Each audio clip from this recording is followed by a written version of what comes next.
აღნიშნული ეხება ქრთამის სახით მოხელეებისთვის ფულადი თანხების საჯარო დაპირების ფაქტს.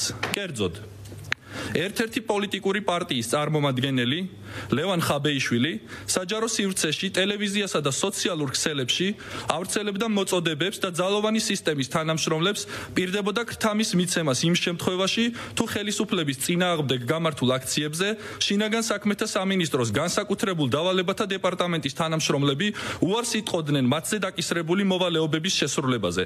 ასევე თუ არ გამოიყენებდნენ მათ ხელთ არსებულ კანონით ნებადართულ სპეციალურ საშუალებებს. ვინც ასეთ ქმედებას განახორციელებდა, ლევან ხაბეიშვილი საჯაროდ პირდებოდა 200,000 აშშ დოლარის გადახდას. გარდა ამისა, ლევან ხაბეიშვილი 200,000 აშშ დოლარის ქრთამის სახით გადახდას საჯაროდ დაპირდა პოლიციის იმ თანამშრომლებსაც, რომლებიც მიაწვდიდნენ სამსახურებრივ საქმიანობასთან დაკავშირებულ სხვადასხვა სახის ინფორმაციას